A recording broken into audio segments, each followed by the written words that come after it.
Hi guys! Welcome and welcome back sa ating channel. For today's video ay pag-uusapan natin ng isang lending application na napapautang up to 11,000 pesos as first timer. And take note guys, and I'm glad to say na approve po tayo sa loan application na ito. But before we go on, sa mga hindi pa nag-subscribe, mag-subscribe na, i-hit ang bell button para ma-update ka sa kaming videos and tutorials. And of course, mag-comment sa baba regarding sa video ito para mapabilang kayo sa mga upcoming na pag-giveaways natin.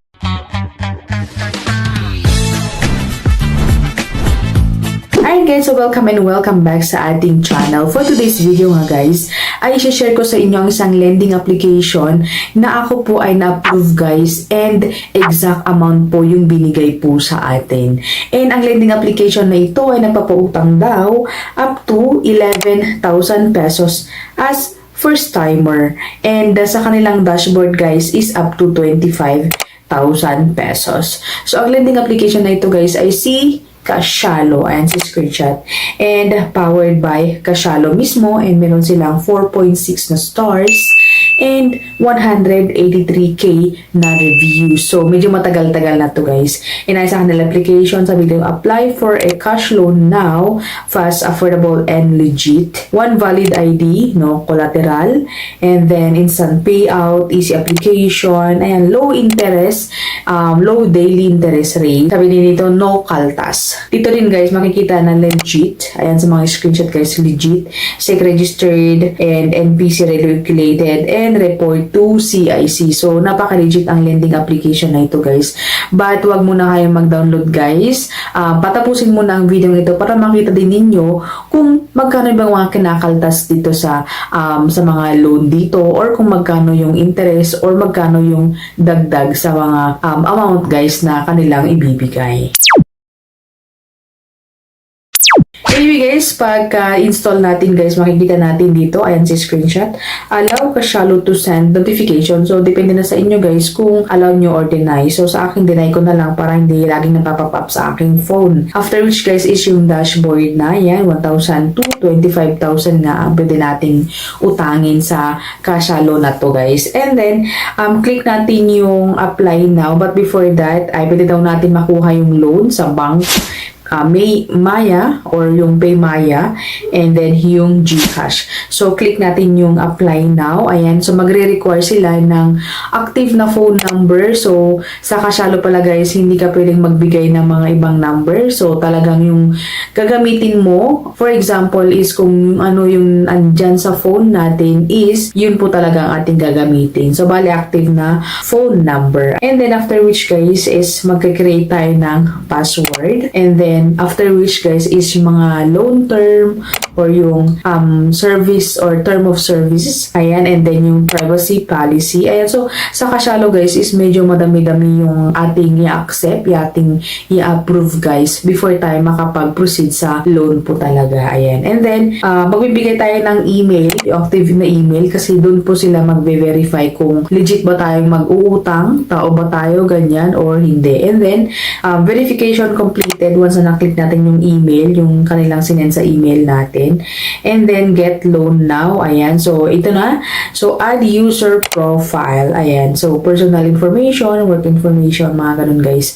So sa personal information, hindi na bago. So citizenship, gender, marital status, employment, and then current address. Ayan, and then is this your current address same as your permanent address? So ang nilagay ko na lang guys is yes, para hindi na ako maglagay ng dobleng address. Ayan, and then next is yung ating mother's maiden name, educational attainment, total family income, pero optional po yun guys. So hindi ko na siya sinagutan guys. And then submit and continue na lang po tayo.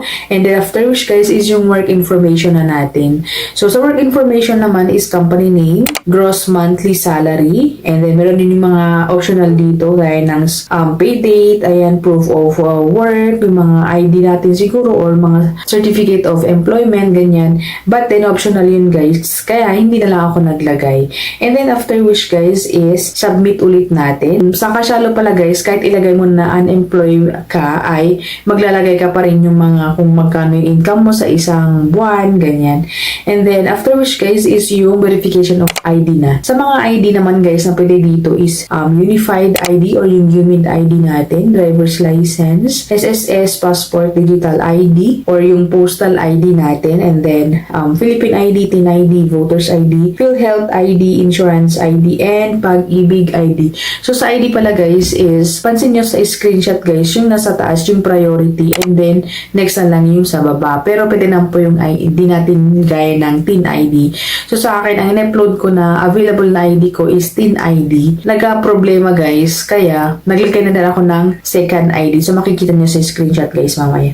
So ayun na nga, ginamit ko ang TIN ID, and then andyan sa screenshot guys na pinicturean natin siya, picturean front and back, and then dito sa application na ito is ika-capture agad-agad yung mga information na nasa ID po natin, and hindi po natin siya pwedeng i-edit. Submit and continue. So ayan guys yung sinasabi ko, in order to increase the chance of approval, please add another ID before submitting. So hindi pwedeng hindi ka mag-submit ng isang ID or magpo-proceed. Dapat talaga mag-send ka talaga ng isa pang ID. So sa akin, nag-send na lang ako ng isang ID, yung UMID ID ko guys. Parehas rin, ika-capture yung mga information ng ID.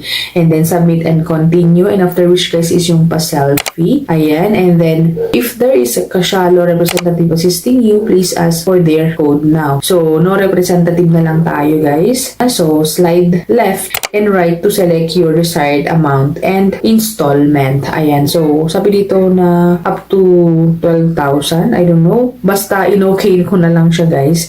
And then ito na yung approved na amount yung pwede nating utangin, which is ayan sa screenshot 1,000 pesos to 14 days yung loan term nito guys. Ayan.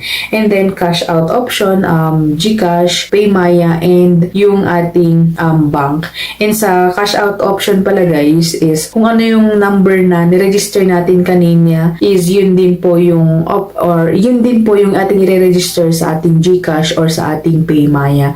Kaya sa akin na lang guys, hindi ko na ginamit yung GCash ko kasi nga nagka-problema sa GCash. So PayMaya na lang po ang aking ginamit dito. And then loan purpose. So sa loan purpose, yung mga kung saan natin gagamitin, emergency, medical, ganyan. And then total amount due after 14 days is 1,094.61. After which guys is marami pa rin tayong babasahin. Ayan yung mga gaya ng location. Ayan sa screenshot guys. Kasyalo to access this device approximate location. Ayan. And then meron din ito ng kasyalo insurance plan. After which guys is meron ulit tayo advisory from them. Ayan. In compliance with SEC memorandum blah blah blah. Ayan. Basahin nyo na lang kung gusto nyong basahin.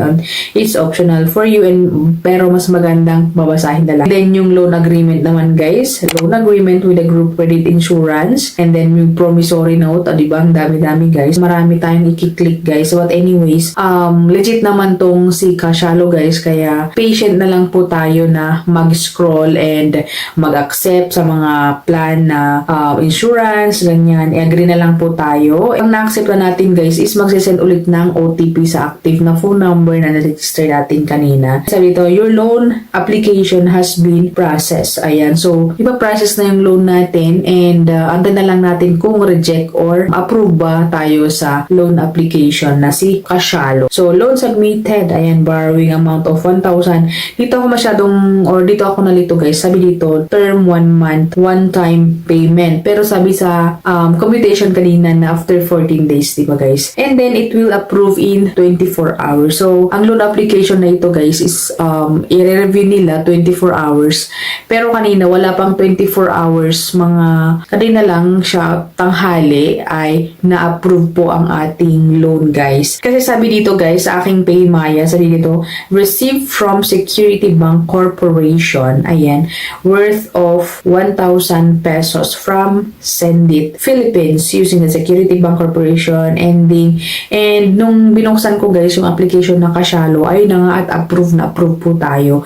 So andyan si screenshot at 1,094.61 and due in 13 days, guys. Ito yung details ng application or ng loan. So, net proceed 1,000, insurance of 23, and then interest 28.64, and then service fee 42.97, term is 14 days. Ayun na nga, guys. So, si Kashalo ay very legit, and ang kagandahan din dito, guys, medyo malaki naman yung first na in-approve sa atin, and pwede na natin gamitin sa emergency na pangangailangan natin. Reminder lang, guys, sa pagmamutang po tayo, be responsible na magbayad para naman pwede tayo makapag second loan, third loan, fourth loan, and especially hindi po tayo didisturboy ng mga agent nila. Ayan. So, si Kashalo, guys, ay exact na 1,000 ang na-receive. So, yung mga insurance, yung mga interest, service fee, ay babayaran na lang after ng due date po natin. So, yun na nga, guys, and I hope na nakatulong nga ang video ito. Thank you for watching and see you again on my next video. Bye!